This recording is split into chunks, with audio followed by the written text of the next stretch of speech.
When Jiren's origin was revealed, there were a few things that are purposely left out. We were told that a monster came in and destroyed everything Jiren ever knew and cared about, but it was never shown who that was, and it was made very clear that this guy killed Jiren's family, his race, and everyone that he ever knew, until he became stronger. Then, all of a sudden, he disappeared.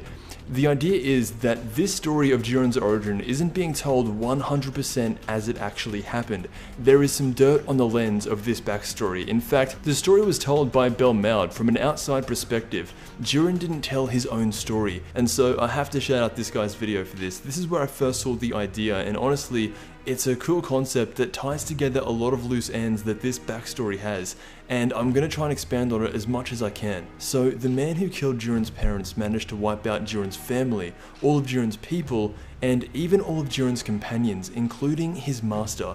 But the one person he couldn't destroy was Jiren. Either Jiren was actually very strong from a young age, or there's something missing with this backstory.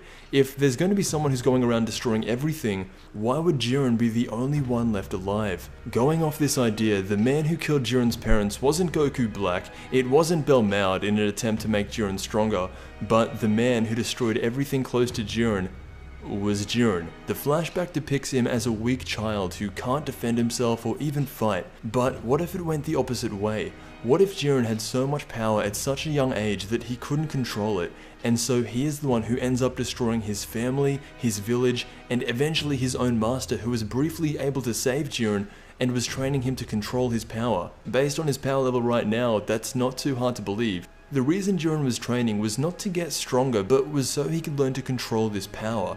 That would explain why everyone around Jiren died, except for him. He was the one who caused it, and he's completely aware of it because that's what made him what he is today, and the reason he's so serious towards everything. When Jiren became an adult, he had everything under control. That's why the quote-unquote evildoer suddenly went away. The reason there was no final big confrontation between Jiren and the guy who murdered everyone around him is because it was him. It would have been him all along. This all ties in with Goku because Jiren, if this theory has any validity at all, he has more in common with Goku than we thought.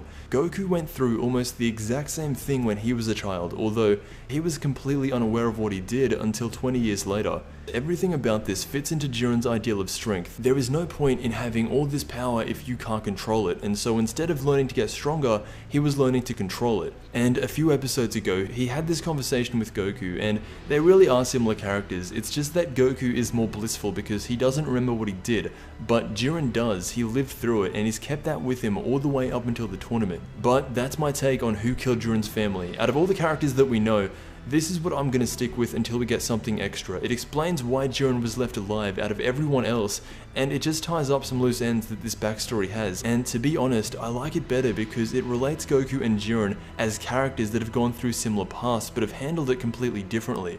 Remember, before Goku met Bulma and he killed his grandpa out in the mountains, he was alone in those mountains for years. He went through almost the exact same thing as Jiren, but was one of the happiest guys ever. So let me know what you think. It doesn't change up Jiren's backstory too much, but it does give him more depth, I think, and it makes it a little bit less cliche. So if Jiren didn't do it himself, who else could it be? I want to thank you so much for watching, and I'll see you in the next Dragon Ball video.